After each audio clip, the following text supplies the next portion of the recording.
एक बार गौतम बुद्ध प्रवचन देने के लिए एक स्थान पर रुके। लोग उनसे तरह तरह के प्रश्न पूछ रहे थे और बुद्ध उनके प्रश्नों के उत्तर दे रहे थे। वहीं पर एक व्यक्ति चुपचाप एक कोने में बैठा हुआ था। उसके चेहरे पर पीड़ा के भाव साफ दिखाई पड़ रहे थे। बुद्ध ने उस व्यक्ति से पूछा, भाई क्या दुख है आपको?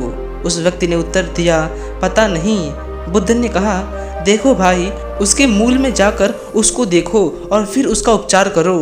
उस व्यक्ति ने बुद्ध से पूछा, वह कैसे? गौतम बुद्ध ने कहा कि पास के जंगल में जाओ और वहां से कुछ पौधे उखाड़ कर ले आओ, लेकिन इस बात का ध्यान रखना कि पौधे ऐसे हों जिनकी 2-4 पत्तियां ही आई हों और सब पौधे अलग अलग तरह के होने चाहिए और वो सब छोटे पौधे होने चाहिए। वह व्यक्ति जंगल में गया और बुद्ध के निर्देश अनुसार कुछ पौधे उखाड़ लाया। महात्मा बुद्ध ने उसके हाथ से एक पौधा लिया और उसे दिखाते हुए पूछा कि यह कौन सा पौधा है? व्यक्ति ने कहा, यह तो बहुत छोटा सा पौधा है, इसकी पत्तियां भी अभी बहुत छोटी हैं, इसीलिए अभी मेरे लिए यह बता पाना कि यह कौन सा पौधा है बहुत मुश्किल है। महात्मा बुद्ध ने कहा, इस पौधे की जड़ों को ध्यानपूर्वक देखो और बताओ कि वहाँ क्या है। उस व्यक्ति ने जड़ों को ध्यानपूर्वक देखा और बताया, इसकी जड़ों में पौधे के बीच का आवरण अटका हुआ है। इससे पता चलता है कि इसे नीम का पौधा होना चाहिए। अब बुद्ध ने उससे दूसरे पौधे के बारे में पूछा तो उसने जड़ों को देखकर सभी पौधों के नाम बता दिए। बुद्ध ने उसे समझाते हुए कहा कि जिस प्रकार हर पौधे का एक बीज होता है, उसी प्रकार हर दुख का भी एक बीज होता है। उस बीज को हम कारण कह सकते हैं। बिना कारण के कार्य की उत्पत्ति असंभव है।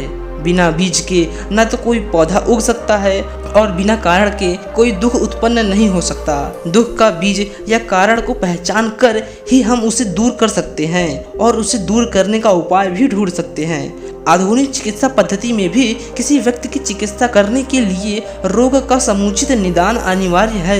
रोग का सही कारण और व्यक्ति का सही स्वरूप जाने बिना उपचार करना हवा में तीर चलाने के समान ही है। पीड़ा चाहे शारीरिक हो अथवा मानसिक हो, उसके मूल को खोजना अनिवार्य है। अब कारण खोजने के पश्चात दुख का उपचार क्या है?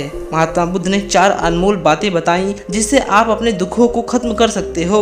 उन्होंने कहा कि दुख जीवन का एक अनिवार्य सत्य है। यह हर व्यक्ति के जीवन में किसी न किसी रूप में आता ही है।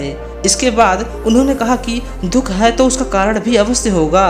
बिना कारण के कोई दुख उत्पन्न ही नहीं हो सकता। फिर कहा, अगर कारण है तो दुख का उपचार भी है। और दुख का उपचार क्या है? महात्मा बुद्ध ने कहा कि सम्यक मार्ग ही वास्तविक उपचार है। यही बुद्ध का दर्शन है। दुखों से मुक्ति के लिए इसका पालन अनिवार्य है। अब यह सम्यक मार्ग क्या है? जीवन के हर क्षेत्र में हर प्रकार के दुखों और परेशानियों से बचकर बीच का रास्ता अपनाना ही बुद्ध का सम्यक मार्ग है। अगर आपको वीडियो अच्छी लगी और इस कहानी से कुछ भी सीखने को मिला तो प्लीज़ वीडियो को लाइक करें और चैनल को सब्सक्राइब करके हमें सपोर्ट करें।